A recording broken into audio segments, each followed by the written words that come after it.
Hello friends, welcome back to study mind. इस video में हम लोग खाकी सीरीज एडुटेरिया का प्रैक्टिस सेट नंबर 4 को डिस्कस करने वाले हैं, जो बिहार दरोगा प्रीलिम्स 2025 के लिए लॉन्च किया गया है। तो आइए शुरू करते हैं।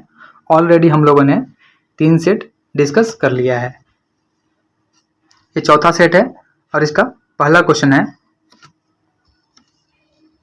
कश्मीर घाटी एवं डल झील किन दो हिमालयों के मध्य स्थित है। तो जो कश्मीर घाटी और डल झील है, यह बृहद हिमालय और पीर पंजाल के बीच में स्थित है। तो हमारा जो आंसर हो जाएगा ये हो जाएगा। बृहद हिमालय का जो विस्तार है, यह नंगा पर्वत से लेकर के नामचा पर्वत तक एक पर्वतीय दीवार के रूप में है और इसकी जो लंबाई है लगभग 2400 किलोमीटर है और इसकी औसत ऊंचाई 6100 मीटर है। साथ ही याद रखेंगे, इसकी सबसे जो ऊंची चोटी है वह माउंट एवरेस्ट है, जिसकी ऊंचाई 8850 मीटर है।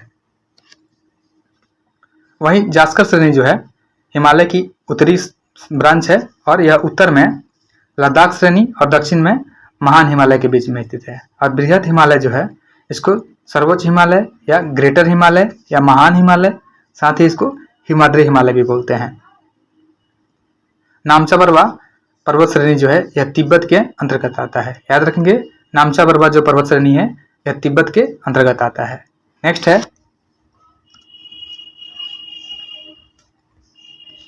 पाटभूमि स्थलाकृति विशेषता है। तो पाटभूमि स्थलाकृति जो विशेषता है यह छोटा नागपुर पठार का विशेषता है। हमारा ऑप्शन सी सही हो जाएगा। साथ ही याद रखेंगे कि यह पठार जो है कई भागों में बटा हुआ है। दामोदर नदी के उत्तर में कई पठार एवं पहाड़ियों का समूह भी मिलता है तथा दामोदर नदी के दक्षिण में रांची का पठार विस्तृत रूप से फैला हुआ है। और छोटा नागपुर पठार जो है उच्च भूमि का भाग है, जो पश्चिम बंगाल के पुरुलिया जिले से झारखंड के पलामू, धनबाद, सिंहभूम, हजारीबाग, संथाल परगना, रांची, लोहरदगा और गुमला जिलों तक विस्तृत है। नेक्स्ट है, इसमें मिलान करना है। नदी घाटी परियोजना दिया हुआ है और वह किस नदी पर स्थित है। तो जो रिहंद नदी परियोजना है या रिहंद नदी पर स्थित है, तो इसका मिलान 3 हो जाएगा। नागार्जुन सागर परियोजना जो है यह कृष्णा नदी पे है। अगला है पोचमपाद परियोजना, यह गोदावरी नदी पे है। और माता टीला परियोजना जो है यह बेतवा नदी पर स्थित है। याद रखेंगे, रिहंद परियोजना जो है यह रिहंद नदी पे है। नागार्जुन सागर परियोजना कृष्णा नदी पे है। पोचमपाद परियोजना जो है यह गोदावरी नदी पे है और एक है माता टीला परियोजना, ये जो है बेतवा नदी पे स्थित है। नेक्स्ट है,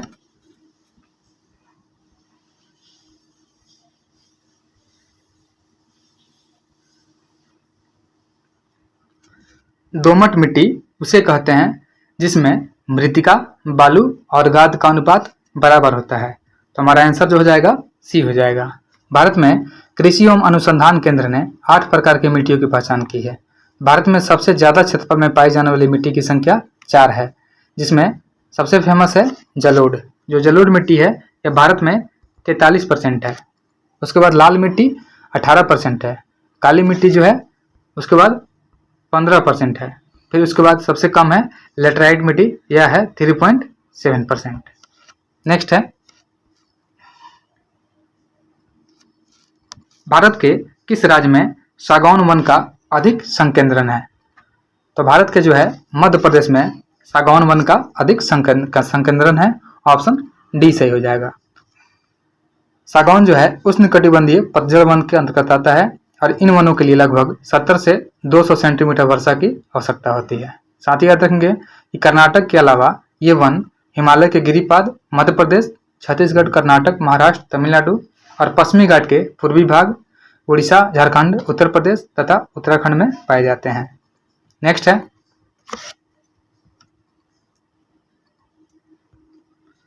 भारत में गेहूं के 3 अधिकतम उत्पादक राज्यों का सही अवरोही क्रम यानी घटते क्रम में बताना है। तो गेहूं का जो सबसे अधिक उत्पादन होता है यह होता है उत्तर प्रदेश में होता है, फिर उसके बाद मध्य प्रदेश में होता है, फिर उसके बाद पंजाब में होता है। लेकिन अगर आपसे प्रति हेक्टेयर के बारे में पूछा जाए तो प्रति हेक्टेयर सबसे अधिक उत्पादन पंजाब में किया जाता है। वैसे अधिक उत्पादक के बारे में पूछा गया है तो उत्तर प्रदेश हो जाएगा। ऐसा हमारा आंसर ये हो जाएगा। वैसे जो चावल है, तो चावल का प्रमुख उत्पादक पश्चिम बंगाल है, मक्का का प्रमुख उत्पादक कर्नाटक है। दलहन का प्रमुख उत्पादक मध्य प्रदेश हो जाएगा, और मध्य प्रदेश मसाला में भी अभी अग्रणी है।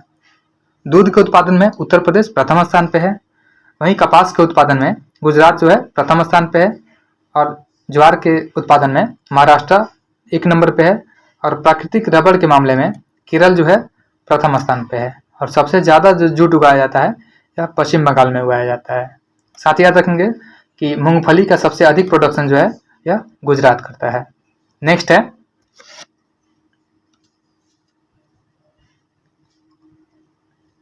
निम्नलिखित में से कौन एक भारत का प्रमुख कोयला क्षेत्र नहीं है? तो ये हो जाएगा कोडरमा, क्योंकि रानीगंज, झरिया और बोकारो यह सभी कोयला क्षेत्र हैं, जबकि जो कोडरमा है यह अभ्रक उत्पादन का प्रमुख केंद्र है। अभ्रक का मुख्य अयस्क जो है यह होता है पिग्माइट। याद रखेंगे, अभ्रक का जो मुख्य अयस्क होता है यह पिग्माइट होता है। नेक्स्ट है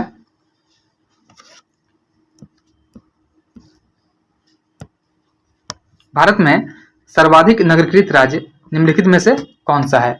तो भारत में सर्वाधिक नगरीकृत राज्य जो है यह गोवा हो जाएगा। 2011 के जनगणना के आधार पर भारत में सर्वाधिक नगरीकृत राज्य सबसे पहले गोवा होगा, उसके बाद मिजोरम होता है, फिर उसके बाद तमिलनाडु, फिर उसके बाद केरल होता है।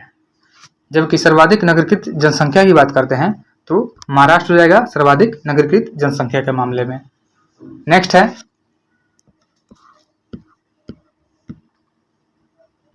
इसमें मिलान करना है, नदी दिया हुआ है और परियोजना बांध दिया हुआ है।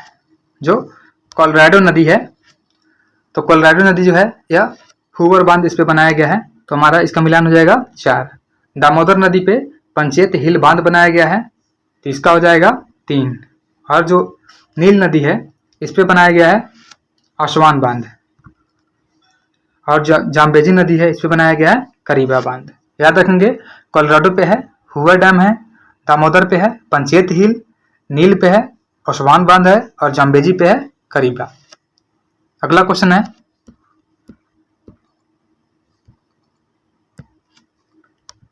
रिंग ऑफ फायर किस महासागरीय पेटी से संबंधित है?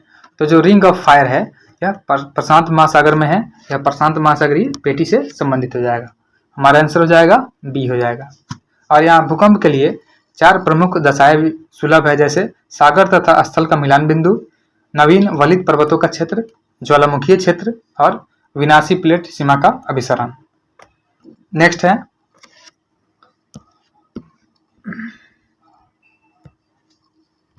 निम्नलिखित में से कौन सा युग्म सही नहीं है? तो देखते हैं, जो हरमटन है, तो हरमटन ये सऊदी अरब में नहीं होगा, ये सहारा रेगिस्तान में उत्तर पूर्व दिशा में चलने वाली गर्म और शुष्क हवा है। तो हमारा आंसर जो हो जाएगा ए हो जाएगा, क्योंकि पूछा गया है सही नहीं है। चिनूक जो है यह अमेरिका का स्थानीय पवन है, यह रॉकीज पर्वत के पूर्वी ढालों के साथ चलने वाली शुष्क हवा भी है। उसके बाद ब्रिक फील्डर यह ऑस्ट्रेलिया में चलने वाली ये भी गर्म हवा है, और जो फॉन है यह भी स्विट्जरलैंड की हवा है। नेक्स्ट है अफ्रीका महाद्वीप में सर्वाधिक जनसंख्या वाला देश है। तो अफ्रीका महाद्वीप में सबसे अधिक जनसंख्या वाला देश हो जाएगा नाइजीरिया। 2018 के संयुक्त राष्ट्र के जनसांख्यिकी आंकड़ों के अनुसार नाइजीरिया की जो आबादी है वह 19.59 करोड़ है। नेक्स्ट है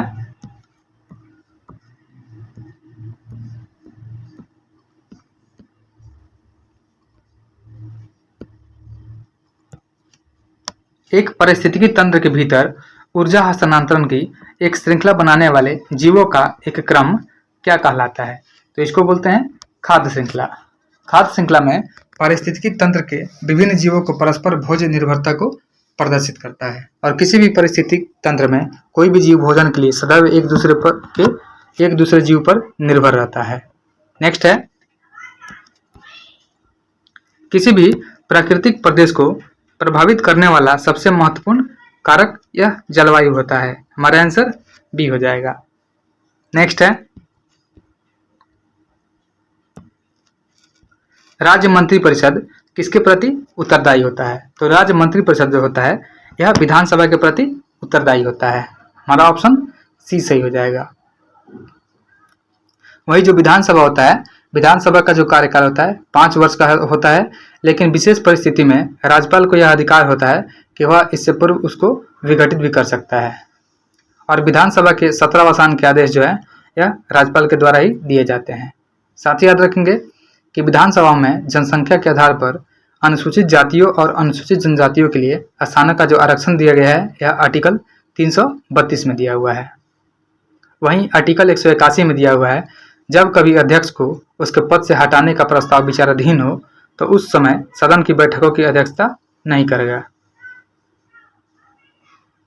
और अनुच्छेद 167 में राज्यपाल को संचार और सूचना देने के संबंध में प्रत्येक राज्य के मुख्यमंत्री के कर्तव्य को रेखांकित करता है। नेक्स्ट है,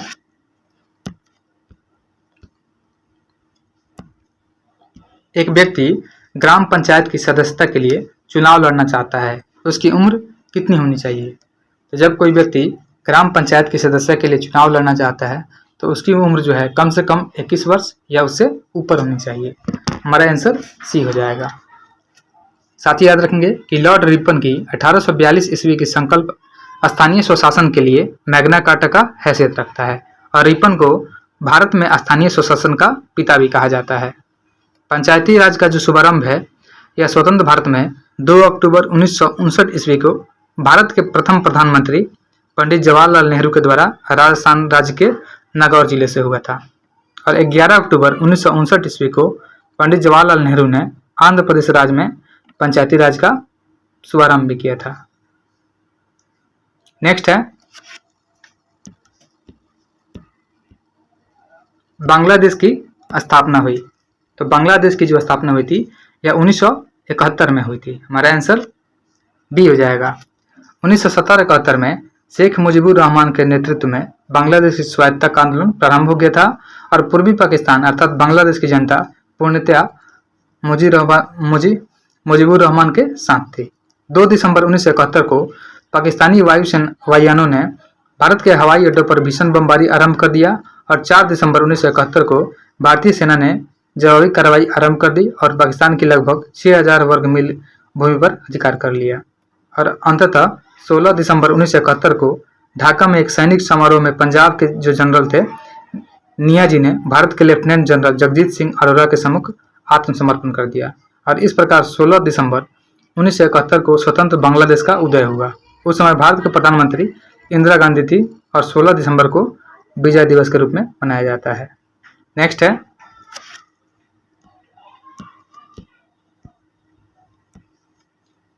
ध्यानचंद ट्रॉफी किस खेल से संबंधित है? जो ध्यानचंद ट्रॉफी है यह हॉकी से संबंधित है। हमारा आंसर ए हो जाएगा।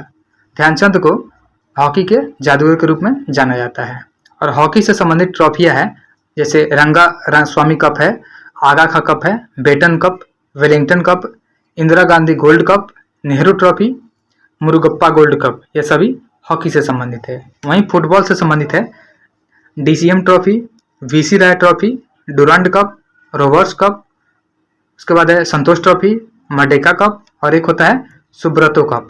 यह सभी फुटबॉल से संबंधित है। और बैडमिंटन से संबंधित है यह नारंग कप हो जाएगा। उसके बाद एक अमृत दीवान कप होता है और एक चड्डा कप, ये सभी बैडमिंटन से संबंधित है। और क्रिकेट से संबंधित हो जाएगा Ranji trophy, Irani trophy, Duleep trophy, CK Naidu trophy. वही पोलो से संबंधित होता है इजरा कप होता है, एक होता है राधा मोहन कप होता है, पृथ्वी पाल सिंह कप होता है और क्लासिक कप। ये सभी पोलो से संबंधित ट्रॉफी होंगे। नेक्स्ट है,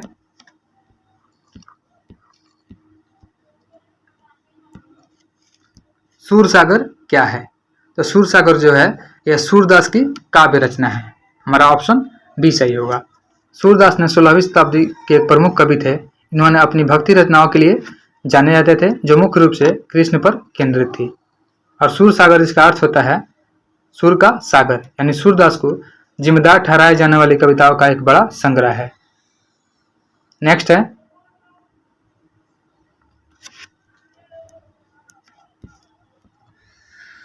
अंतर्राज्यीय परिषद का गठन किस समिति के सिफारिश पर की गई थी? तो अंतर्राज्यीय परिषद का जो गठन किया गया था यह सरकारी आयोग के सिफारिश पर किया गया था।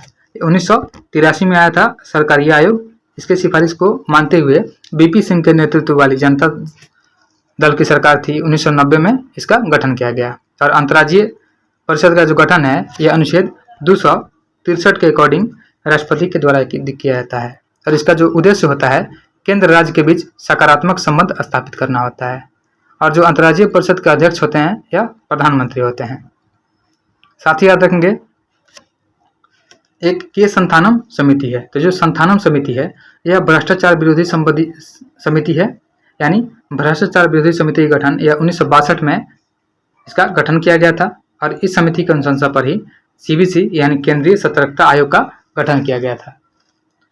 वहीं है एक है राजमन्नार आयोग। तो जो राजमन्नार आयोग है यह 1969 में इसका गठन किया गया था और यह केंद्र राज्य के बीच विवादों में सुधार के लिए बनाई गई थी। नेक्स्ट है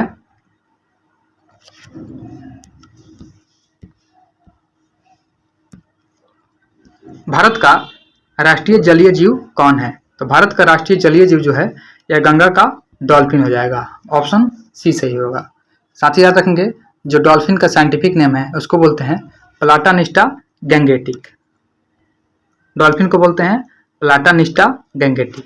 जो राष्ट्रीय ध्वज है हमारा वो तिरंगा है। राष्ट्रीय चिन्ह अशोक स्तंभ है। राष्ट्रीय गान जन गण मन है। राष्ट्रीय गीत वंदे मातरम है। राष्ट्रीय पशु बाघ हो जाएगा। राष्ट्रीय फूल कमल है। राष्ट्रीय फल आम है। राष्ट्रीय पक्षी मोर है और राष्ट्रीय मुद्रा रुपया है। ये सभी याद रखेंगे साथ में। नेक्स्ट है भारतीय संविधान के सदस्यों द्वारा संविधान पर हस्ताक्षर कब किया गया था। तो भारतीय संविधान के सदस्यों के द्वारा संविधान पर हस्ताक्षर जो किया गया था 1950 में किया गया था, 24 जनवरी 1950 को। और इसमें टोटल 284 सदस्यों द्वारा हस्ताक्षर किया गया था। साथ ही याद रखेंगे कि 22 जुलाई 1947 को राष्ट्रीय ध्वज को अपनाया गया था और 24 जनवरी 1950 को राष्ट्रीय गान को अपनाया गया था और 24 जनवरी 1950 को ही राष्ट्रीय गीत को भी अपनाया गया। यानी 22 जुलाई 1947 को राष्ट्रीय ध्वज को और 24 जनवरी 50 को राष्ट्रीय गीत और राष्ट्रीय गान दोनों को अपनाया गया। और 1949 में राष्ट्रमंडल खेल में भारत की सदस्यता प्राप्त हुई थी। नेक्स्ट है सरकार के वित्तीय खर्च पर अंतिम टिप्पणी कौन करता है। तो सरकार के वित्तीय खर्च पर अंतिम टिप्पणी जो करता है यह नियंत्रक एवं महालेखा परीक्षक यानी कैग करता है। और कैग जो है आर्टिकल 148 में कैग का पद दिया हुआ है। और कैग जो है अपना रिपोर्ट राष्ट्रपति को सौंपता है जिसे लोक लेखा समिति के द्वारा पढ़ा जाता है। नेक्स्ट है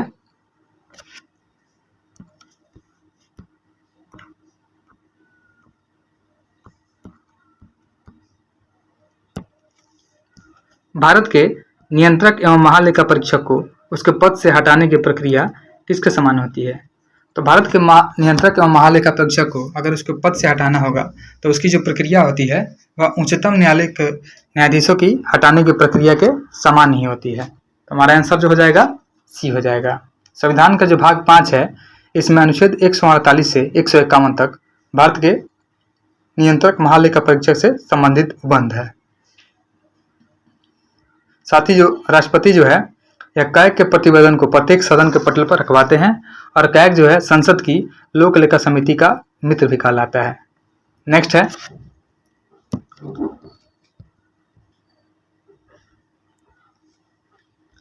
किस संवैधानिक संशोधन अधिनियम के द्वारा राष्ट्रपति के लिए संवैधानिक संशोधन विधेयक पर सहमति देना अनिवार्य किया गया है।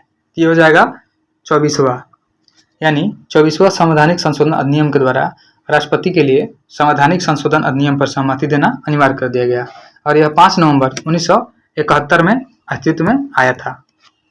24वां संविधान संशोधन जो हुआ था इसमें संविधान के किसी भी भाग में शक्ति प्रदान करने की शक्ति प्रदान की गई है और संसद जो है संविधान की मूल संरचना को बदले बिना अनुच्छेद 368 के तहत संविधान में संशोधन कर सकता है।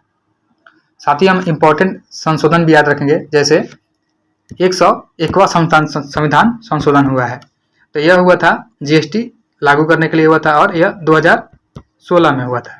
वैसे ही हुआ था 102वां संविधान संशोधन हुआ था जो 2018 में हुआ था। यह राष्ट्रीय पिछड़ा वर्ग आयोग को संवैधानिक दर्जा देने के लिए हुआ था। वैसे ही याद रखेंगे 103वां संविधान संशोधन हुआ था, यह 2019 में किया गया था। यह अधिनियम आर्थिक रूप से कमजोर वर्गों को सरकारी नौकरियों तथा शैक्षणिक संस्थानों में 10% आरक्षण प्रदान करता है और इस अधिनियम के द्वारा अनुच्छेद 15 और 16 का संशोधन किया गया। वैसे ही है 104वां संविधान संशोधन अधिनियम, यह लाया गया था 2020 में। इसके द्वारा लोकसभा में अनुसूचित जाति एवं जनजातियों के लिए स्थानों का जो आरक्षण है 10 वर्षों तक बढ़ा करके 2030 कर दिया गया। और जो 105वां संविधान संशोधन हुआ था, तो 105वां संविधान संशोधन में यह 2021 में आया था। इसमें सामाजिक और शैक्षणिक रूप से पिछड़े वर्गों जैसे ईबीसी की पहचान करने और निर्दिष्ट करने के लिए राज्य सरकारों और केंद्र शासित प्रदेशों को शक्ति को पुनर्स्थापित करता है। और 106वां संविधान संशोधन हुआ है, याद रखना है, ये भी है 2023 में हुआ है। यह अधिनियम लोकसभा और राज्य विधानसभाओं में महिलाओं को 33% आरक्षण प्रदान करता है और इस कानून को अगली जनगणना के बाद लागू किया जाएगा और महिलाओं का कोटा 15 साल तक जारी रहेगा और संसद बाद में लाभ की अवधि बढ़ा भी सकती है। नेक्स्ट है सामाजिक मूल्य को आत्मसात करने की प्रक्रिया को कहते हैं। तो सामाजिक मूल्य को आत्मसात करने की प्रक्रिया को समाजीकरण कहा जाता है। हमारा ऑप्शन बी सही होगा। जो आधुनिकीकरण होता है यह आधुनिक विचारों को आत्मसात करने की प्रक्रिया होती है और जो पश्चिमीकरण होता है यह प्रक्रिया के द्वारा भारत में पश्चिमी संस्कृति का प्रसार किया गया है। और एक होता है धर्मनिरपेक्ष, जहाँ पे इसका अर्थ होता है कि राज्य राजनीतिक या किसी गैर धार्मिक मामले में धर्म को दूर रखे तथा सरकार धर्म के आधार पर किसी से कोई भेदभाव नहीं करे। अगला क्वेश्चन है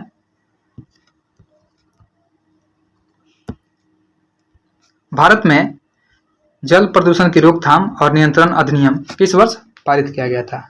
यह किया गया था 1974 में। वायु प्रदूषण की रोकथाम के लिए जो नियंत्रण अधिनियम बनाया गया था वह 1981 में बनाया गया था, जो वायु प्रदूषण से संबंधित था। जल प्रदूषण वाला 1974 से संबंधित था और 1986 में लाया गया था, यह था पर्यावरण संरक्षण अधिनियम। याद रखेंगे 1986 वाला था पर्यावरण संरक्षण अधिनियम और एक लाया गया था 1972 में, यह था वन्य जीव संरक्षण अधिनियम। तो याद रखेंगे चारों, पर्यावरण संरक्षण अधिनियम 1986 में लाया गया, 1972 में लाया गया वन्य जीव संरक्षण अधिनियम, 1981 में लाया गया था वायु प्रदूषण की रोकथाम नियंत्रण अधिनियम और 1974 में लाया गया था भारतवर्ष में जल प्रदूषण निषेध और नियंत्रण अधिनियम। नेक्स्ट है भारत में संघीय न्यायालय की स्थापना किस अधिनियम या रिपोर्ट द्वारा की गई है? तो भारत में जो संघीय न्यायालय की स्थापना की गई है यह भारत सरकार अधिनियम 1935 के द्वारा की गई है। हमारा आंसर जो हो जाएगा डी हो जाएगा। इस अधिनियम में कुल 321 अनुच्छेद और 10 अनुसूचियां थी और 1935 के एक्ट के द्वारा प्रांतों में द्वैध शासन व्यवस्था को समाप्त किया गया था और इसी के द्वारा एक संघीय न्यायालय की स्थापना 1937 में किया गया था। याद रखेंगे। और 1935 के एक्ट में ब्रिटिश भारत से वर्मा को 1937 में अलग करने का प्रावधान भी किया गया था। साथ ही जो 1919 का भारत शासन अधिनियम आया था जिसको हम लोग बोलते हैं मॉन्टेग्यू चेम्सफोर्ड सुधार, इस अधिनियम ने एक लोक सेवा आयोग के गठन का प्रावधान किया अतः 1926 में ली आयोग की सिफारिश पर सिविल सेवकों की भर्ती के लिए केंद्रीय लोक सेवा आयोग का गठन भी किया गया था और 1919 के अधिनियम में ही पहली बार महिलाओं को वोट देने का अधिकार मिला और प्रांतों में द्वैध शासन की जो स्थापना है यह 1919 में ही की गई थी।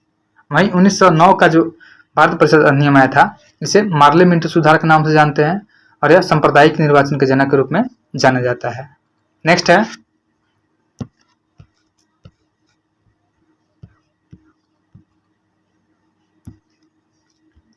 राज्यसभा के सदस्यों के चुनाव की प्रक्रिया ग्रहण की गई है। तो राज्यसभा के सदस्यों के चुनाव की जो प्रक्रिया है यह दक्षिण अफ्रीका के संविधान से ग्रहण की गई है। ऑप्शन बी सही हो जाएगा। साथ ही याद रखेंगे दक्षिण अफ्रीका से राज्यसभा के सदस्यों का निर्वाचन भी लिया गया है।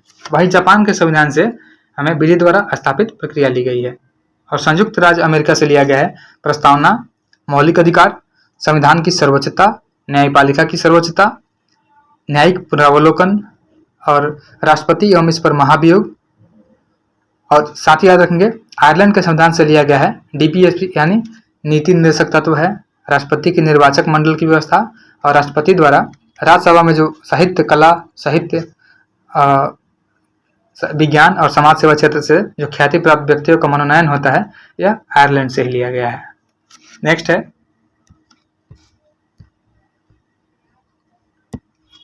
भारत में वरीयता का क्रम चूज करना है। तो वरीयता का क्रम हो जाएगा, पहले राष्ट्रपति हो जाएगा, फिर उपराष्ट्रपति, फिर प्रधानमंत्री, फिर भूतपूर्व राष्ट्रपति, फिर भारत के मुख्य न्यायाधीश। ऑप्शन सी सही होगा। नेक्स्ट है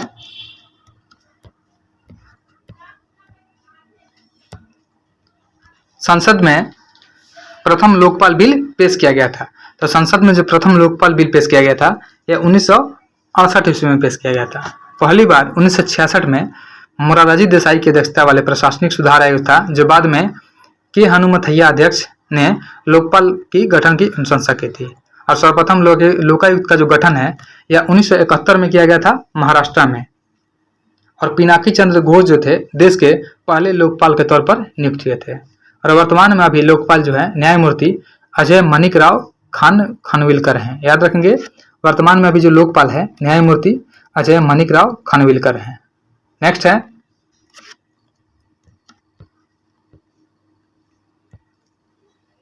मौलिक अधिकार का उल्लंघन है। तो इनमें से हो जाएगा न्यूनतम मजदूरी नहीं देना, या मौलिक अधिकार का उल्लंघन हो जाएगा।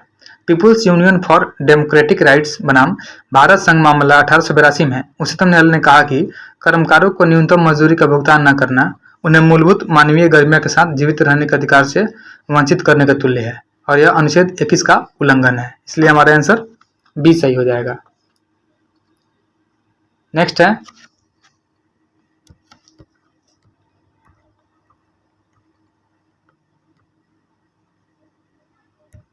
निम्नलिखित यात्री किस क्रम में भारत आए थे। तो सबसे पहले फाहियान आया था। फाहियान 399 ईस्वी में भारत आया था। यह नरेश गुप्त चंद्रगुप्त द्वितीय के शासनकाल में भारत आया था। तो याद रखेंगे, सबसे पहले फाहियान हो जाएगा, फिर उसके बाद हेनसांग आया था। हेनसांग जो है यह हर्षवर्धन के शासनकाल में 629 ईस्वी में चीन से भारत आया था। और हेनसांग ने अपनी ग्रंथ की रचना की थी सीयू की। और हेनसांग को यात्रियों का राजकुमार और वर्तमान शाक्यमुनि के नाम से जाना जाता है। और 1615 में इंग्लैंड के सम्राट जेम्स प्रथम का दूत था, वह सर टॉमस रो, या जहांगीर के दरबार में आया था 1615 ईस्वी में। तो पहले 2 हो जाएगा, फिर 3 हो जाएगा, फिर 1 हो जाएगा। ऑप्शन सी सही हो जाएगा। टॉमस रो था, इसने मुगल साम्राज्य के कई भागों में व्यापार करने के लिए फैक्ट्री स्थापित करने का अधिकार पत्र जो है यह जहांगीर से प्राप्त कर लिया था। नेक्स्ट है निम्नलिखित में से किस शासक के दरबार में बहुत से विद्वानों को नवरत्न के रूप में अलंकृत किया गया था। ये हो जाएगा चंद्रगुप्त द्वितीय आंसर हो जाएगा हमारा। चंद्रगुप्त द्वितीय ने अपने दरबार में बहुत से विद्वानों को नवरत्न के रूप में अलंकृत किया था। धन्वंतरी, कालिदास, अमर सिंह, उसके बाद वराहमिहिर थे, छपनक, शंकु, वरुरुचि, वेताल भट्ट, यह सभी चंद्रगुप्त द्वितीय के दरबार में नवरत्न थे। और अकबर के दरबार में भी नवरत्न थे, यह भी याद रखना है। वैसे मराठा शासक जो थे छत्रपति शिवाजी के सलाहकार परिषद को अष्टप्रधान कहा जाता था। और कृष्णदेवराय के दरबार में 8 कवि रहते थे जिन्हें अष्ट दिग्गज कहते थे। नेक्स्ट है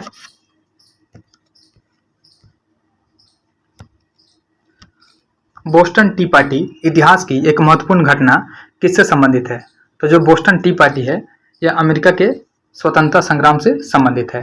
बोस्टन टी पार्टी एक राजनीतिक विरोध था जो 16 दिसंबर 1773 ईस्वी में सन्स ऑफ लिबर्टी द्वारा मैसाचुसेट्स में सैमुअल एडम्स के नेतृत्व में किया गया था। और बोस्टन टी पार्टी ब्रिटिश संसद के चाय अधिनियम के खिलाफ एक विरोध प्रदर्शन था। और इस विरोध में ब्रिटिश ईस्ट इंडिया कंपनी से संबंधित 342 चाय की पेटियों को अमेरिकी देशभक्त बोस्टन हार्बर में जहाजों से फेंक दिया था। प्रदर्शनकारी चाय पर कर लगाने और अंग्रेज के कथित नियंत्रण का विरोध कर रहे थे। नेक्स्ट है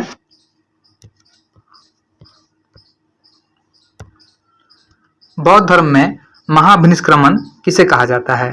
तो बौद्ध धर्म में महाभिनिष्क्रमण या बुद्ध के गृह त्याग को कहा जाता है। हमारा आंसर जो हो जाएगा ए हो जाएगा।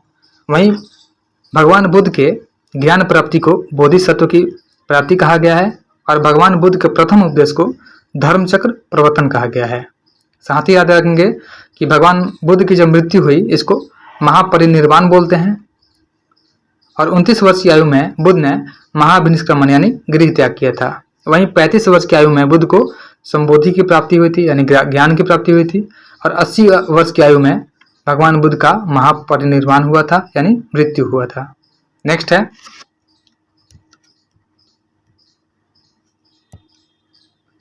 राष्ट्रसंघ लीग ऑफ नेशंस की स्थापना कब हुई थी? तो राष्ट्रसंघ की जो स्थापना हुई थी यह 10 जनवरी 1920 को हुई थी। ऑप्शन सी सही हो जाएगा। प्रथम विश्व युद्ध के बाद विश्व शांति बनाए रखने के उद्देश्य से विश्व स्तर की अंतर्राष्ट्रीय संस्था की आवश्यकता महसूस की गई, जिसके लिए राष्ट्रसंघ की स्थापना जनवरी 1920 में की गई थी। नेक्स्ट है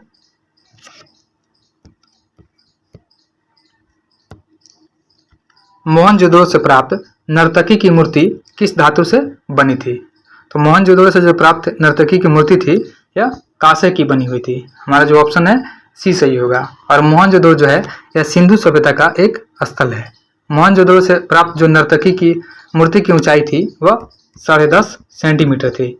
याद रखेंगे इसकी ऊंचाई 10.5 सेंटीमीटर थी। और इस मूर्ति की जो खुदाई है ब्रिटिश पुरातत्वविद थे अर्नेस्ट मैंके ने 1926 में किया था। साथ ही याद रखेंगे सिंधी भाषा में जो मोहनजोदड़ो का शाब्दिक अर्थ होता है उसका मतलब होता है मृतकों का टीला। और मोहनजोदड़ो की सर्वप्रथम खोज राखल दास बनर्जी ने 1922 में किया था। नेक्स्ट है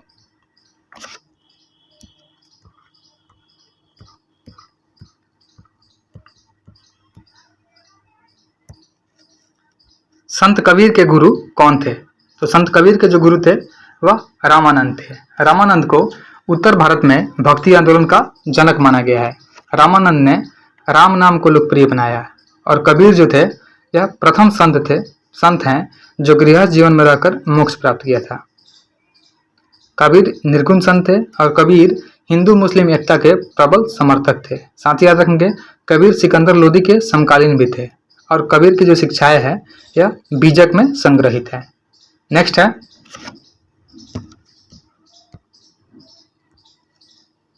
1564 ईस्वी में अकबर द्वारा निम्न में कौन सा कार्य किया गया था? तो 1564 में अकबर के द्वारा जजिया कर की समाप्ति की गई थी। हमारा ऑप्शन डी सही हो जाएगा। दास प्रथा का अंत जो है अकबर के द्वारा 1562 में किया गया था। याद रखेंगे दास प्रथा का अंत 1562 में किया गया था। वहीं तीर्थ कर की जो समाप्ति है अकबर के द्वारा 1563 में किया गया था और 1571 में अकबर ने अपनी राजधानी आगरा से फतेहपुर सिकरी में ट्रांसफर किया था। 1575 में अकबर इबादत खाना स्थापित किया था यानी 1575 में इबादत खाना हो जाएगा और 1564 में जजिया कर की समाप्ति हो जाएगा। 1579 में अकबर ने मजहर की घोषणा की थी और अकबर द्वारा 1582 में दीन इलाही धर्म चलाया गया था। याद रखना अकबर के द्वारा 1582 में दीन इलाही धर्म को चलाया गया था और साथ ही 1583 ईस्वी में अकबर द्वारा इलाही सम्मत की स्थापना की गई थी और 1585 में अकबर ने अपनी राजधानी फतेहपुर सिकरी से लाहौर ट्रांसफर कर दिया। साथ ही 1599 में अकबर ने पुनः अपनी राजधानी आगरा को बनाया और अंत तक यहीं से शासन संभाला। नेक्स्ट है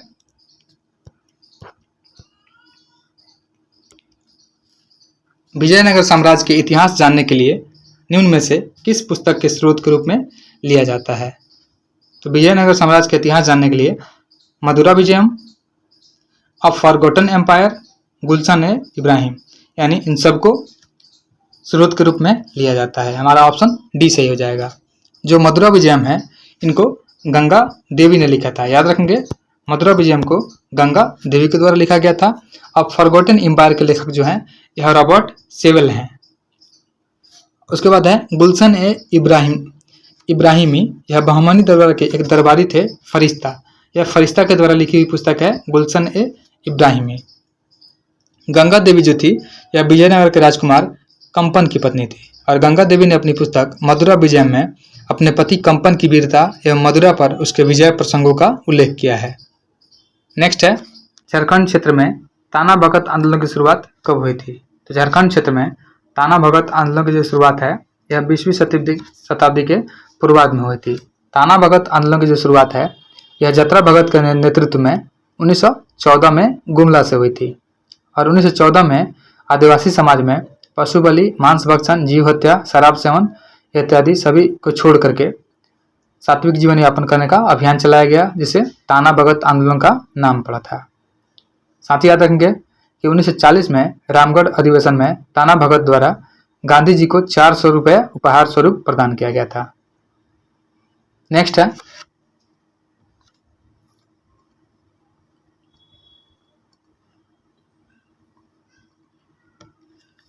ब्रिटिश ईस्ट इंडिया कंपनी की स्थापना के समय इंग्लैंड की गद्दी पर कौन था? तो जब ब्रिटिश ईस्ट इंडिया कंपनी की स्थापना हुई थी, इंग्लैंड की गद्दी पर एलिजाबेथ प्रथम थी। एलिजाबेथ प्रथम का जो शासनकाल था यह 15 नवंबर 1558 से लेकर के मार्च 1603 ईस्वी तक था। याद रखना है। नेक्स्ट है,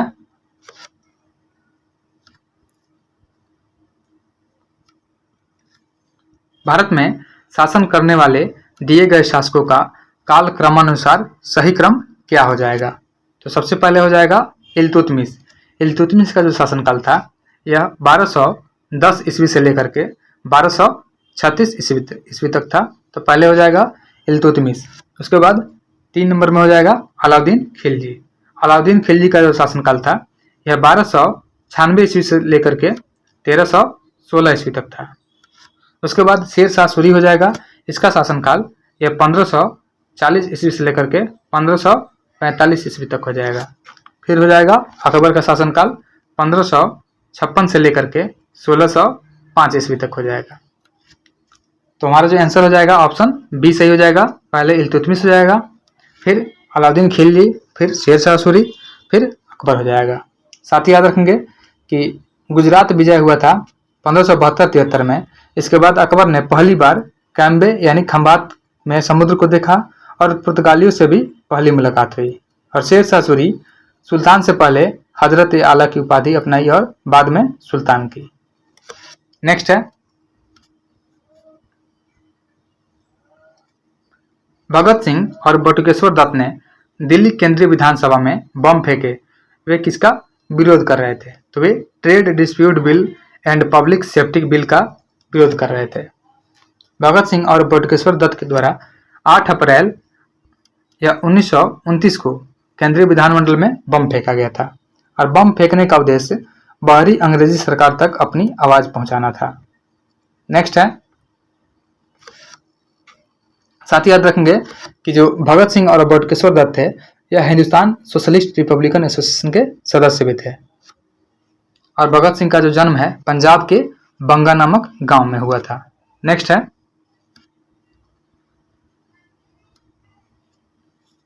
सन 1931 में बिहार समाजवादी पार्टी का गठन किसने किया?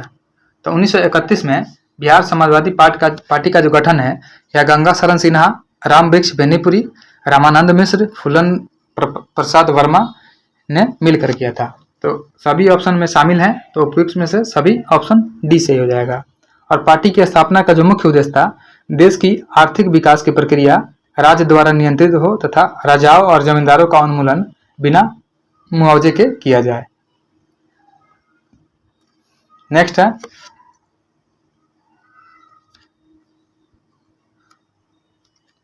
बीस फरवरी 1947 को प्रधानमंत्री एटली ने भारत से ब्रिटिश शासन को कब तक वापस लेने की घोषणा की थी? तो 20 फरवरी 1947 को प्रधानमंत्री एटली ने भारत से ब्रिटिश शासन को जून 1948 तक वापस लेने की घोषणा की थी। हमारा ऑप्शन सी सही हो जाएगा। इटली ने लॉर्ड वेवेल के स्थान पर लॉर्ड माउंटबेटन को वायसराय नियुक्त किया था और लॉर्ड माउंटबेटन 24 मार्च 1947 को भारत आकर शीघ्र ही सत्ता हस्तांतरण के लिए पहल शुरू कर दिया। अगला क्वेश्चन है,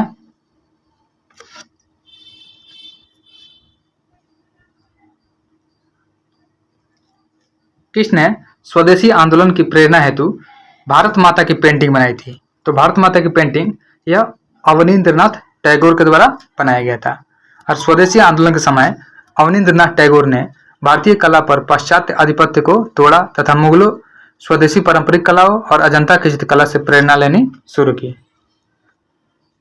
7 अगस्त 1905 को कलकत्ता के टाउन हॉल में संपन्न एक बैठक में बंगाल विभाजन के विरोध में स्वदेशी आंदोलन की घोषणा हुई थी तथा बहिष्कार का प्रस्ताव पारित हुआ था। नेक्स्ट है,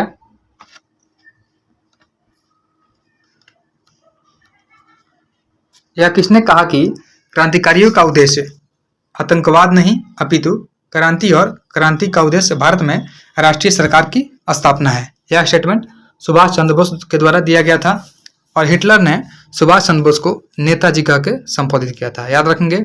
और यह उपाधि भारतीय सैनिकों द्वारा जर्मनी में उन्हें दी गई थी।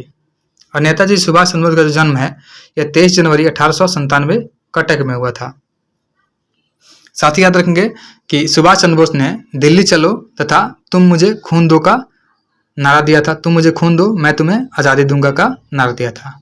4 जुलाई 1943 को सुभाष चंद्र बोस को आज़ाद हिंद फौज का सर्वोच्च सेनापति घोषित किया गया था।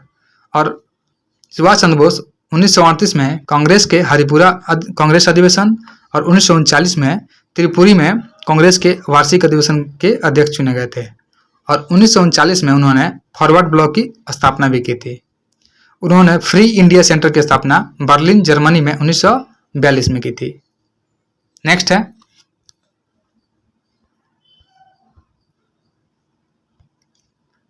नगद आरक्षित अनुपात को कम करने से अर्थव्यवस्था पर इसका निम्नलिखित प्रभाव पड़ेगा। तो इसमें जो प्रभाव पड़ेगा यह सभी हो जाएगा। बैंकों के पास अधिक तरलता होगा, अर्थव्यवस्था में निवेश में वृद्धि देखने को मिल सकती है, अर्थव्यवस्था में मुद्रापूर्ति बढ़ सकती है और वास्तविक निवेश दर में गिरावट आ सकती है। ऑप्शन डी सही हो जाएगा। जो CRR होता है कैश रिवर्स रेशियो, वाणिज्यिक बैंकों की कुल जमा का एक निश्चित प्रतिशत होता है जो वाणिज्यिक बैंकों द्वारा RBI के पास जमा रखना पड़ता है और इस जमा धन पर RBI कोई ब्याज नहीं देता है। नेक्स्ट है,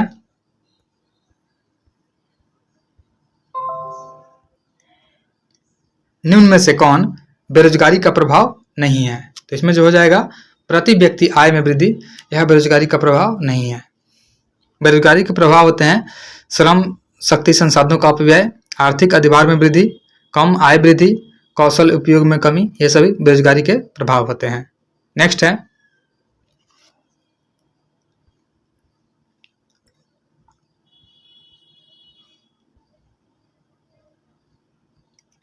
प्रति व्यक्ति आय की गणना कैसे की जाती है? तो प्रति व्यक्ति आय की जो गणना है यह राष्ट्रीय आय बटा जनसंख्या के द्वारा की जाती है। यानी प्रति व्यक्ति आय के निकालने के लिए जितनी राष्ट्रीय आय है उतना डिवाइडेड बाई पूरी देश की जनसंख्या से भाग देते हैं, तब जाके प्रति व्यक्ति आय प्राप्त होती है। नेक्स्ट है, इसमें मिलान करना है। दिया हुआ है राष्ट्रीय चाय अनुसंधान केंद्र। तो जो राष्ट्रीय चाय अनुसंधान केंद्र है यह जोरहाट में है। राष्ट्रीय कॉफी अनुसंधान केंद्र जो है यह चिकमंगलुरु में है और राष्ट्रीय रबर अनुसंधान केंद्र जो है यह कोट्टायम केरल में है और केंद्रीय रेशम अनुसंधान केंद्र जो है यह कर्नाटक का मैसूर में है। याद रखेंगे, चाय अनुसंधान केंद्र राष्ट्रीय बात करेगा तो जोरहाट में, राष्ट्रीय कॉफी अनुसंधान केंद्र चिकमंगलुरु कर्नाटक में और राष्ट्रीय रबर अनुसंधान केंद्र कोट्टायम केरला में और राष्ट्रीय रेशम अनुसंधान केंद्र कर्नाटक मैसूर में हो जाएगा। नेक्स्ट है,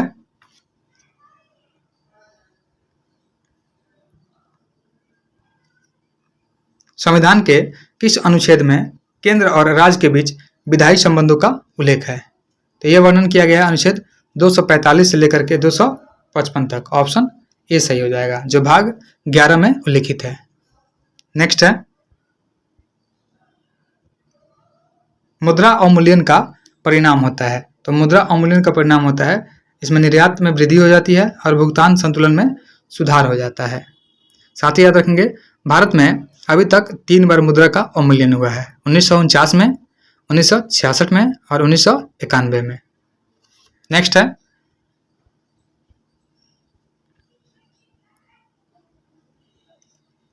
रॉबिन हुड प्रभाव निम्नलिखित में से किससे संबंधित है? तो जो रॉबिन हुड प्रभाव है यह आय पुनर्वितरण से संबंधित है। रॉबिनहुड प्रभाव एक आर्थिक स्थिति है जिसमें आर्थिक असमानता को कम करने के लिए समाज में गरीबों को देने के लिए अमीरों से धन लिया जाता है। इसको रॉबिनहुड प्रभाव बोलते हैं। नेक्स्ट है दाब की इकाई क्या है। तो दाब की जो इकाई होती है यह न्यूटन पर वर्ग किलोमीटर होती है। ऑप्शन ए सही हो जाएगा। और दाब जो है एक अदिश राशि है और दाब का जो मात्रक होता है यह न्यूटन पर वर्ग मीटर होता है जिसे पास्कल बोलते हैं। नेक्स्ट है धूप चश्मों के लेंस में किस कांच का प्रयोग किया जाता है। तो धूप चश्मों के लेंस में क्रूक्स कांच का प्रयोग किया जाता है। ऑप्शन डी सही हो जाएगा। और यह पराबैंगनी किरण से होने वाली हानि से बचाता है। साथ ही जो फ्लिंट कांच होता है तो फ्लिंट कांच का जो प्रयोग किया जाता है इसका कैमरा, दूरबीन के लेंस और विद्युत बल्ब में किया जाता है। और एक होता है पायरेक्स कांच। पायरेक्स कांच का प्रयोग प्रयोगशाला के उपकरण बनाने में किया जाता है। और जो प्रकाशीय कांच होता है इसका प्रयोग चश्मा, दूरदर्शी, टेलीस्कोप पर प्रिज्म बनाने के लिए किया जाता है। नेक्स्ट है निम्नलिखित में से कौन सा कथन सत्य है। किसी वस्तु का द्रव्यमान समान रहता है जबकि स्थान के साथ अनुसार भार बदल जाता है। यह स्टेटमेंट बिल्कुल सही है। तो ये हो जाएगा, सही हो जाएगा। पृथ्वी के घूर्णन गति बढ़ने से जी का मान जो होता है घट जाता है और पृथ्वी के ऊपर या नीचे जाने पर जी का मान घटता है और पृथ्वी के ध्रुव पर जी का मान जो होता है वह मैक्सिमम होता है। नेक्स्ट है निम्नलिखित में से कौन असत्य है। तो हेलिना जो है यह भारत में विकसित टैंक रोधी मिसाइल है। यहाँ पे स्कॉर्पियन श्रेणी की पनडुब्बी दिया हुआ है जो कि गलत है। तो असत्य बोला है तो हमारा आंसर ए ही हो जाएगा। याद रखेंगे हेलिना भारत में विकसित यह टैंक रोधी मिसाइल है। और चिनूक जो है हेलीकॉप्टर है। यह अमेरिकी कंपनी बोइंग के द्वारा बनाया गया है। और पिनाक जो है यह भारत का पहला स्वदेशी यह रॉकेट मिसाइल है। और बराक 8 जो है यह सरफेस टू एयर मिसाइल है। यह डीआरडीओ और इजराइल के द्वारा विकसित किया गया है। नेक्स्ट है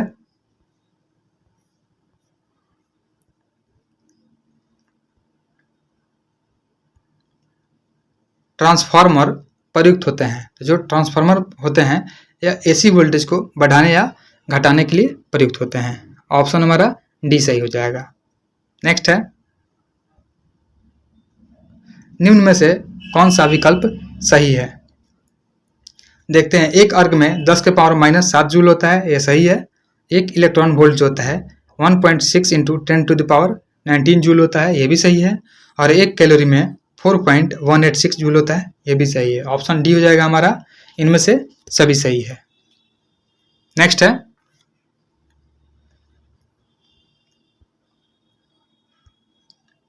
निम्नलिखित में से कौन सा विद्युत चुंबकीय तरंगों का गुण नहीं है। तो विद्युत चुंबकीय तरंगे व्यतिकरण तथा विवर्तन नहीं दिखाती है। यही हमारा आंसर हो जाएगा, ये हो जाएगा। वे तरंगे जिनके संचरण के लिए किसी भी माध्यम की आवश्यकता नहीं होती है उसे विद्युत चुंबकीय तरंग बोलते हैं। और ये तरंग जो होते हैं अनुप्रस्थ और उदासीन होते हैं। नेक्स्ट है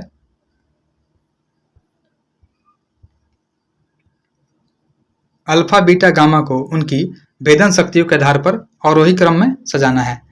तो अवरोही क्रम मतलब जिसका भेदन शक्ति सबसे ज्यादा होगा उसे पहले रखना है। तो पहले हो जाएगा गामा, फिर बीटा, फिर अल्फा। ऑप्शन बी सही हो जाएगा। गामा किरण जो होती है इसकी वेदन क्षमता सबसे अधिक होती है और आयनन क्षमता सबसे कम होती है।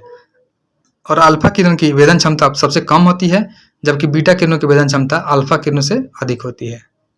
नेक्स्ट है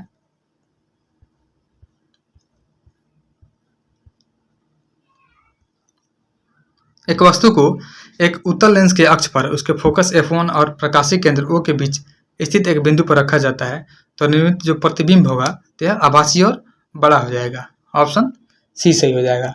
अगर वस्तु की स्थिति अनंत पर रहेगी प्रतिबिंब हो जाएगा F2 पर बनेगा, यानी वास्तविक बहुत छोटा और उल्टा बनेगा। नेक्स्ट है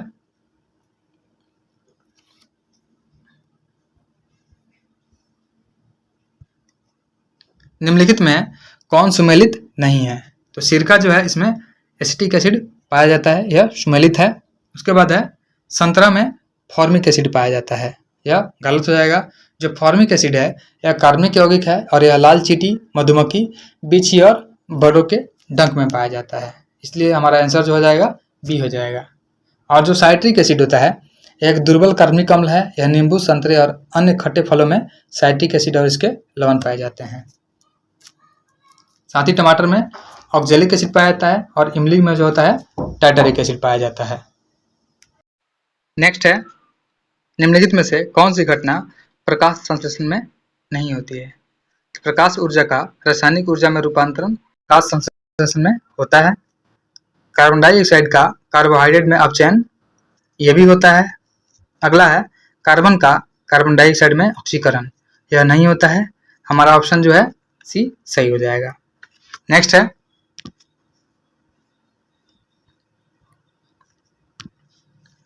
निम्नलिखित में कौन सा पॉलीमर नहीं है?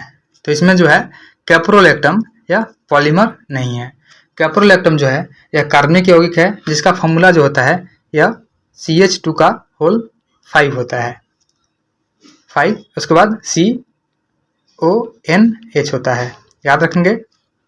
और यह नायलॉन के लिए कच्चे माल के रूप में प्रयोग किया जाता है। बाकी जो है यह पॉलीमर के एग्जाम्पल है नायलॉन, टेफ्लॉन, पॉलीस्टाइरीन। नेक्स्ट है,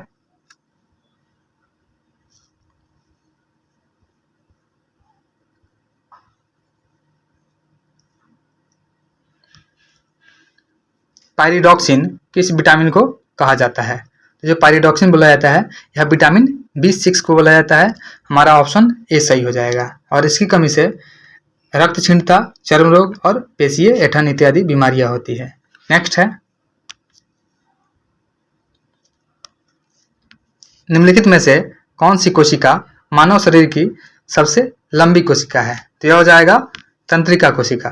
तंत्र की जो संरचनात्मक एवं क्रियात्मक इकाई यह न्यूरॉन्स है और मानव शरीर की सबसे लंबी कोशिका तंत्रिका तंत्री होती है तथा रचना में शरीर की सबसे जटिल कोशिकाएं भी होती है।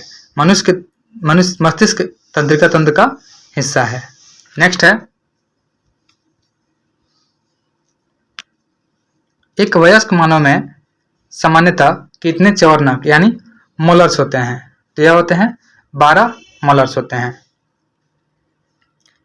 मनुष्य के जो दांत होते हैं वह 4 प्रकार के होते हैं। इंसीजर मतलब कृंतक होते हैं और एक होते हैं कैनाइन होते हैं, रत्नक बोलते हैं जिसको।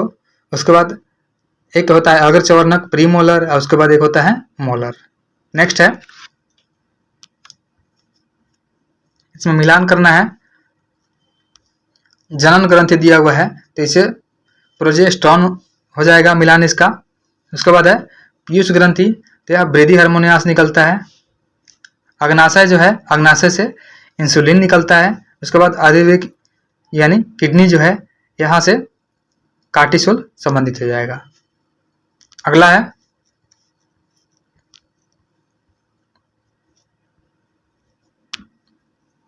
एथलीट फुट बीमारी होती है। तो जो एथलीट फुट होती है यह फफूंद से होती है जिसको हम लोग बोलते हैं टीनिया पेडिस, जो आमतौर पर पैर की उंगलियों के बीच शुरू होता है और यह आमतौर पर उन लोगों में होता है जिनके पैर टाइट फिटिंग जूतों में बंद होने के कारण बहुत पसीने से तर हो जाते हैं। नेक्स्ट है,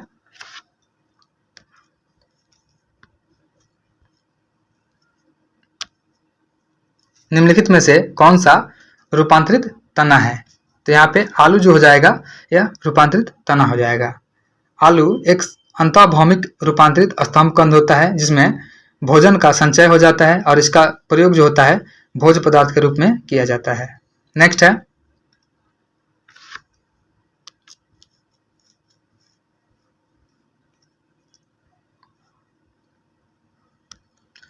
डायनेमो का कार्य है।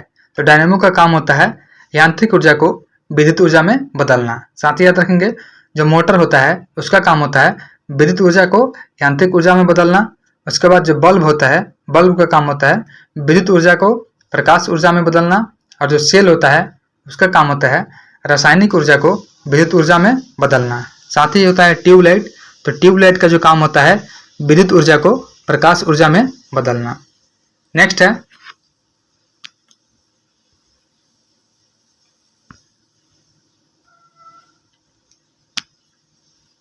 डॉपलर प्रभाव के अनुसार जब स्रोत प्रेक्षक की ओर चलता है तो डॉपलर प्रभाव के अनुसार जब स्रोत प्रेक्षक की ओर चलता है तो स्रोत से ज्यादा आवृत्ति मापता है। ऑप्शन बी सही हो जाएगा। ऑस्ट्रिया के वैज्ञानिक हैं डॉपलर। इन्होंने ध्वनि एवं प्रकाश की आवृत्ति पर अपेक्षित गति के कारण पड़ने वाले प्रभाव के बारे में सबसे पहले अध्ययन किया और डॉपलर ने बताया कि स्रोत एवं प्रेक्षक के बीच अपेक्षित गति के कारण उसके आवृत्ति में कमी या वृद्धि होती है। इसे डॉपलर इफेक्ट बोलते हैं। नेक्स्ट है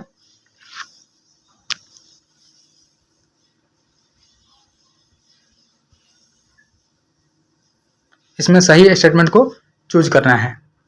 पहला है लाल प्रकाश का तरंग दैर्घ्य बैंगनी प्रकाश से कम होता है। यह स्टेटमेंट गलत है। लाल प्रकाश का तरंग दैर्घ्य जो है यह हरे प्रकाश से ज्यादा होता है। यह स्टेटमेंट बिल्कुल सही है। हमारा आंसर जो है बी हो जाएगा। लाल प्रकाश रंग का जो प्रकाश है इसका प्रतिकिरण सबसे कम होता है। नेक्स्ट है ओम के नियम के अनुसार यदि करंट I बढ़ता है और विभवांतर भी स्थिर रहता है तो प्रतिरोध जो होता है कम हो जाता है। ऑप्शन ए सही होगा। ओम का नियम बोलता है कि दो बिंदुओं के बीच कंडक्टर के माध्यम में प्रवाहित धारा जो होती है सीधे दो बिंदुओं पर वोल्टेज के समानुपाती होती है, यानी V = IR होता है। नेक्स्ट है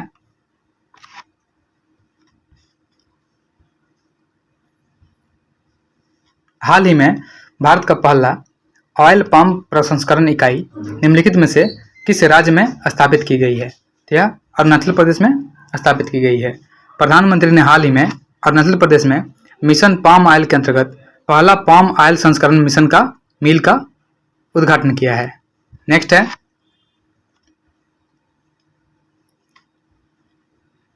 हाल ही में रेलवे बोर्ड की पहली महिला अध्यक्ष किसे नियुक्त किया गया है? तो अभी जया वर्मा सिन्हा को पहली महिला अध्यक्ष या रेलवे बोर्ड का नियुक्त किया गया है।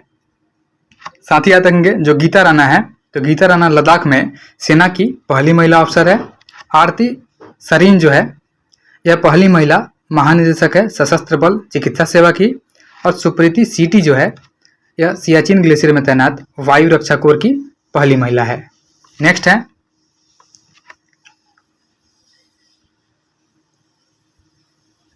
हरित अमोनिया निर्यात के लिए समझौता भारत और किस देश के मध्य हुआ है? तो हरित अमोनिया निर्यात के लिए समझौता जो हुआ है यह भारत और जापान के बीच हुआ है। हमारा ऑप्शन ए सही हो जाएगा। और साथ ही याद रखेंगे सेमीकंडक्टर के लिए समझौता हुआ है भारत और सिंगापुर के बीच में। नेक्स्ट है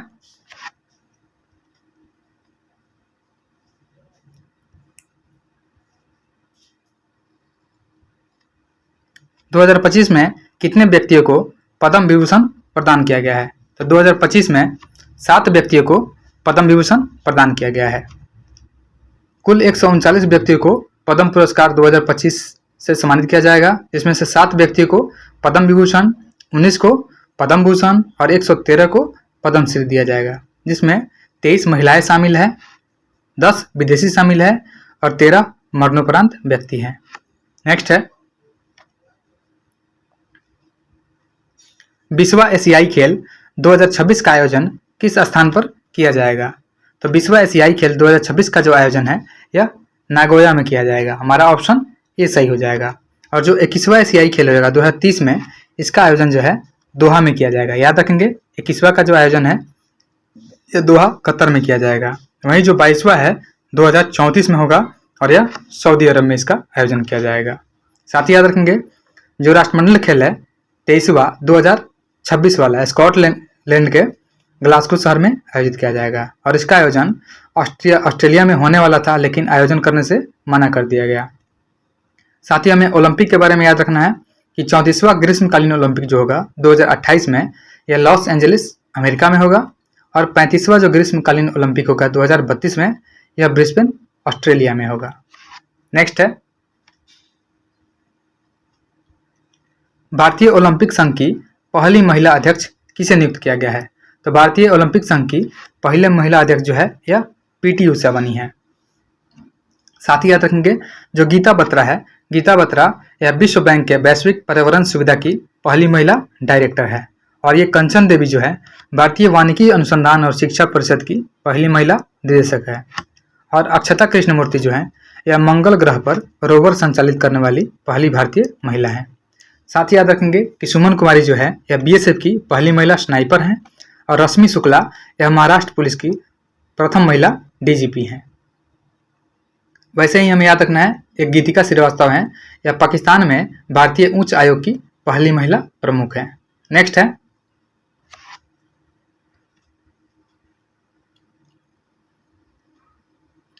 EOS 08 मिशन को किस प्रक्षेपण यान से प्रक्षेपित किया गया है? तो EOS 08 मिशन को SSLV D3 से प्रक्षेपित किया गया है। हमारा आंसर जो हो जाएगा ऑप्शन सी से ही हो जाएगा। नेक्स्ट है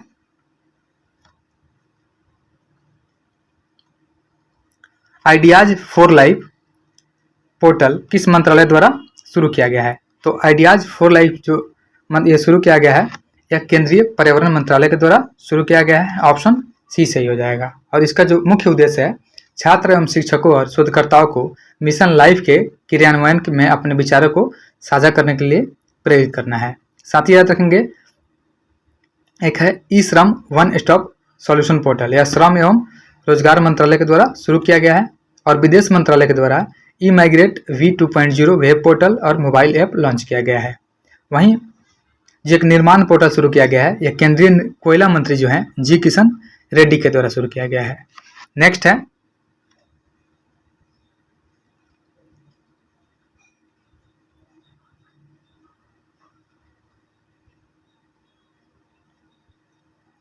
निम्नलिखित कथनों पर विचार करें। केंद्र सरकार ने कैमूर जिले में बिहार के दूसरे बाघ अभयारण्य के लिए सैद्धांतिक मंजूरी दी है, यह स्टेटमेंट सही है। अगला है राष्ट्रीय बाघ संरक्षण प्राधिकरण ने अपनी 12वीं बैठक के दौरान कैमूर वन्य जीव अभयारण्य को बाघ रिजर्व के रूप में नामित करने के लिए सैद्धांतिक मंजूरी दी है, यह भी स्टेटमेंट बिल्कुल सही है। तो हमारा जो आंसर हो जाएगा वह सी हो जाएगा। 1 और 2 दोनों स्टेटमेंट बिल्कुल सही है। वहीं पश्चिमी चंपारण में स्थित है वाल्मीकि टाइगर रिजर्व, यह बिहार का एकमात्र टाइगर रिजर्व था। और विटिया जो है वाल्मीकि टाइगर रिजर्व अपनी वहन क्षमता से अधिक बाघों को आश्रय दे चुका है। वर्तमान में यहाँ पे 54 बाघ है जो 45 की आदर्श सीमा को पार कर गया है। नेक्स्ट है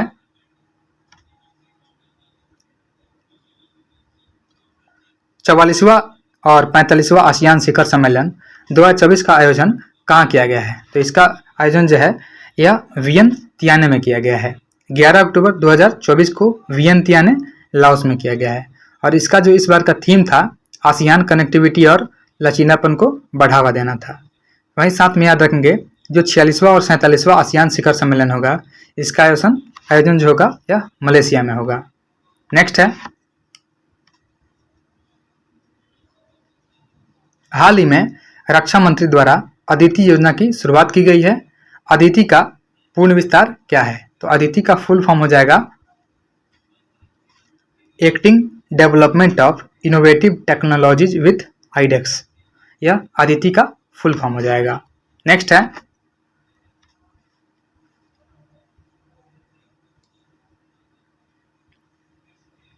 वर्ल्ड हैप्पीनेस रिपोर्ट 2025 में भारत का स्थान जो है कितना है?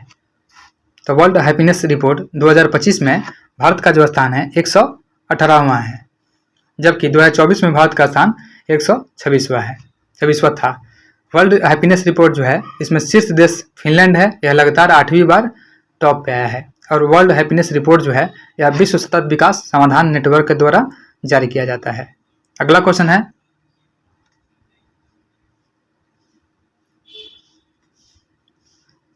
कॉल फॉर द गिर पुस्तक के लेखक हैं। तो कॉल फॉर द गिर पुस्तक के लेखक परिमल नाथवानी है। याद रखेंगे परिमल नाथवानी के द्वारा लिखा गया है कॉल फॉर द गिर पुस्तक। उसके बाद जो पीयूष पांडे हैं इनका बुक है Manoj Vajpayee the definitive biography.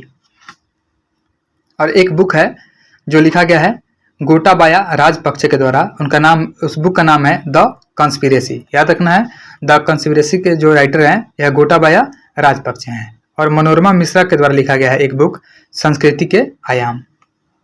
अगला क्वेश्चन है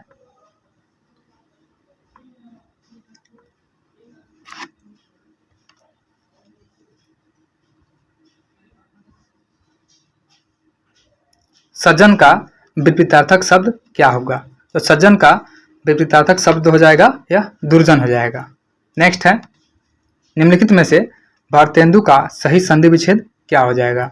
तो भारतेंदु का सही संधि विच्छेद भारत प्लस हिंदू हो जाएगा। नेक्स्ट है फिल इन द ब्लैंक्स है, तो I like going for a walk हो जाएगा, ऑप्शन ए सही हो जाएगा। नेक्स्ट है choose the word which opposite in meaning in the word given below, यानी ट्रांसपेरेंट का जो अपोजिट मीनिंग देगा, तब ट्रांसपेरेंट का मतलब होता है पारदर्शी, तो हमारा जो आंसर हो जाएगा ओपेक हो जाएगा।